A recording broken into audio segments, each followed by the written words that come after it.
चलिए शुरुआत कर लेते हैं कमोडिटी 10 बजे की। 10 मिनट में सबसे पहले आपको एग्री मार्केट की बात करेंगे। टॉप 10 एग्री कमोडिटी के साथ शुरुआत कर लेते हैं। मसालों को अगर आप देखें तो यहाँ पे धनिया सबसे ज़्यादा मजबूती दिखा रहा है, लेकिन जीरा ऊपरी स्तर पर फिर से दबाव बना। 25,250 रुपए के नीचे कल की क्लोजिंग जीरा वायदा की थी, तो ये तेज़ी टिक नहीं पा रही है क्योंकि कैरी ओवर जो स्टॉक है वो काफ़ी ज़्यादा है। लेकिन धनिया में दूसरी तरफ कैरी ओवर स्टॉक लगातार कम हो रहा है, वेदर उनके फेवर में नहीं है और यहां पर बुआई में भी देरी हुई है, रीसोइंग हो रही, कई सारे इलाके में ऐसी भी खबरें आ रही है। उसका सपोर्ट साफ तौर पर धनिया में दिख रहा है, तो सबसे ज्यादा मजबूती यहीं पर दिख रही है। कल के सत्र में भी 2.5% तक की मजबूती धनिया वायदा में दिखी।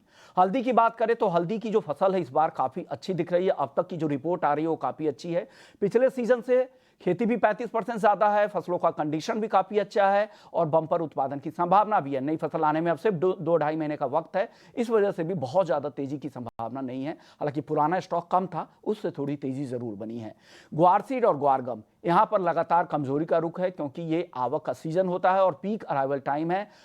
तो नवंबर के बाद उम्मीद की जा रही है जैसे जैसे आवक कम होंगे और मांग बढ़ेगी उसका फायदा यहां पर मिलेगा और ग्वार सीड ग्वारगम में नई तेजी बढ़ सकती है। कैस्टर की बात करें, अच्छी तेजी 7,000 के जाने के बाद से लगातार अब मुनाफा वसूली का रुख है। यहां पे अब भाव फिसल कर आ चुका है 6,600 रुपए के नीचे।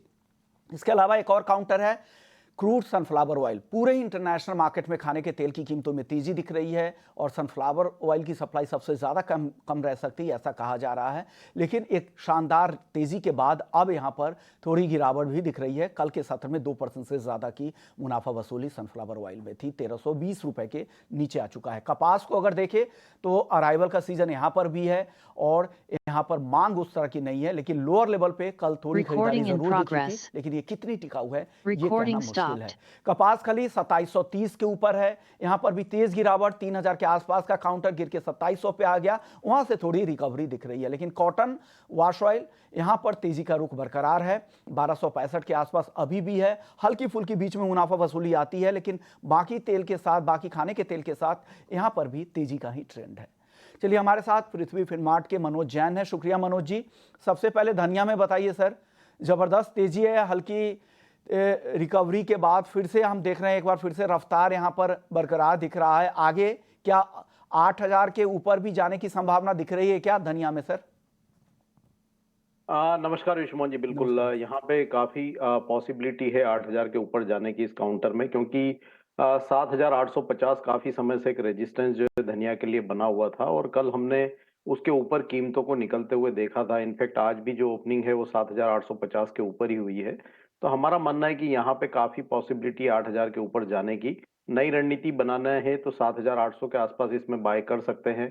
7,680 का एक स्टॉप लॉस रखें और 8,040 का पहला लक्ष्य रहेगा। उसके ऊपर अगर कीमतें यहाँ पे एक बार टिकती है तो 8,450 जो है अगला लक्ष्य यहाँ पे देखने को मिल सकता है। के 8,040 के टारगेट के लिए खरीदारी की सलाह धनिया में अभी भी यहां पर आ रही है। जीरा और हल्दी, इन दोनों काउंटर को लेकर आपका रुख क्या है? क्या लग रहा है आगे क्या होगा इन दोनों में? जीरे और हल्दी की अगर हम बात करें तो ऊपरी लेवल्स पे यहाँ थोड़ा रेजिस्टेंस देखने को मिल रहा है, तो एक दायरे का ही ट्रेड जो है हम देख रहे हैं। अगर जीरे की बात करें तो 24,700 से 25,500 का एक रेंज बना हुआ है। वहीं अगर हल्दी की बात करें तो जो दिसंबर का वायदा है 13,740 से 14,400 14,500 एक दायरा बना हुआ है। तो हमारा मानना है कि जीरा और हल्दी एक दायरे में ही जो है बने रह सकते हैं। ये दोनों काउंटर दायरे में ही रहेंगे ये कहना है, लेकिन धनिया में अच्छी तेजी दिख रही है। अब बात करते हैं ग्वार सीड ग्वारगम की। यहां पर काफी समय से कमजोरी दिख रही है, कुछ रिकवरी की संभावना है, अपने दायरे के निचले लेवल के आसपास है। क्या लग रहा है ग्वार सीड ग्वारगम में? कोई ट्रिगर नहीं है फ्रेश एक, इसीलिए हम देख रहे हैं कि काफी दिनों से जो है सुस्ती बनी हुई है दोनों ही काउंटर में, चाहे वो ग्वार सीड हो या ग्वारगम हो। लेकिन अपने जो लोअर रेंज के आसपास ही ये ग्वार सीड और ग्वारगम दोनों कारोबार कर रहे हैं। तो ये लेवल पे बिकवाली तो कतई नहीं करना चाहिए, लेकिन हाँ तेजी के लिए अभी कोई यहाँ पे फ्रेश ट्रिगर नजर नहीं आता है। तो हमारा मानना है कि साइडवेज जो मूव है वो ग्वार सीड और ग्वारगम में बना रह सकता है। ऐसा दिख रहा है सर, 2730 के आसपास है, 3,000 से फिसल के 2700 के आसपास आ चुका है। क्या आगे कुछ तेजी बनेगी क्या यहाँ पर? बिल्कुल, यहाँ पे 3,090 से हमने 2700 तक ये काउंटर को फिसलते हुए देखा है और 2700 एक सपोर्ट है। कल भी हमने 2700 के आसपास यहाँ पे बाइंग की रिकमेंडेशन की थी और हम देख रहे हैं कि उसके ऊपर कीमतें टिकी हुई है। तो हमारा मानना है कि जब तक कीमतें यहाँ पे 2680-85 के स्तर के ऊपर टिकी हुई है, निचले स्तरों पर बाइंग कर सकते हैं, ऊपर में 2770, 2800 ये स्तर फिर एक बार अगले 2 से 3 सेशन में देखने को मिल सकते हैं। तो कॉटन सीड ऑयल केक में एक शॉर्ट कवरिंग की संभावना वर्तमान लेवल से यहाँ पे नजर आती है। चलिए, अब बात करते हैं नॉन एग्री मार्केट की। गोल्ड और सिल्वर और क्रूड तीनों पर अपनी राय दें, क्या लग रहा है यहाँ पर क्या होने वाला है? शानदार रिकवरी दिख रही है गोल्ड सिल्वर में, 3000 रुपए से ज्यादा दाम बढ़ चुके हैं। 73,500 के नीचे जाने के बाद देखिए 77 के अब बेहद करीब दिख रहा है। चांदी में भी अच्छी तेजी है। क्रूड $74 के ऊपर ब्रेंट क्रूड जा चुका है। इन तीनों काउंटर में क्या लग रहा है? बिल्कुल, यहाँ पे सोने में कल ही हमने जब आपके साथ शो में चर्चा हो रही थी तो 77,000 तक के स्तर जाने की संभावनाएं जताई थी, तो हमने इनफैक्ट वो स्तर जो है हासिल होते हुए देखे हैं। तो हमारा मानना है कि अभी जो मोमेंटम है वो बरकरार रह सकता है, क्योंकि यहाँ पे जिस तरह से जियोपॉलिटिकल टेंशन है वो सेफ हेवन अपील को सपोर्ट कर रहे हैं सोने की। तो यहाँ पे थोड़ा सा डिप मिले तो बाय करना चाहिए 77,400 के लक्ष्य के लिए। एक स्टॉप लॉस यहाँ पे 76,440 का लगाया जा सकता है। चांदी में हम देख रहे हैं कि एक दायरे का ट्रेड जो है देखने को मिल रहा है, तो हमारा मानना है कि वो दायरा जो है बना रह सकता है। 89,200 एक सपोर्ट जोन यहाँ पे है, वहीं 91,000 91,200 एक रेजिस्टेंस बना हुआ है।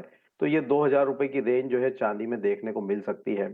वहीं कच्चे तेल में जियोपॉलिटिकल टेंशंस के चलते सपोर्ट्स है, क्योंकि जिस तरह से यूक्रेन ने रशिया के ऊपर लॉन्ग रेंज मिसाइल फायर की थी, उसके बाद फिर एक ये चिंता बनती हुई नजर आई कि कहीं अगर रशिया की ऑयल फैसिलिटी के ऊपर अटैक होता है तो वो कीमतों को सपोर्ट करता हुआ नजर आएगा। तो जो दिसंबर का वायदा है वहां पे अगर थोड़ा डीप आता है 5,900 के आसपास, तो बाय कर सकते हैं। 5,840 के स्टॉप लॉस से 6,020 तक के लक्ष्य वहां रखे जा सकते हैं। गोल्ड और सिल्वर को लेकर शुक्रिया मनोज जी, आपने वक्त निकाला नॉन एग्री एग्री मार्केट पर अपनी राय रखी।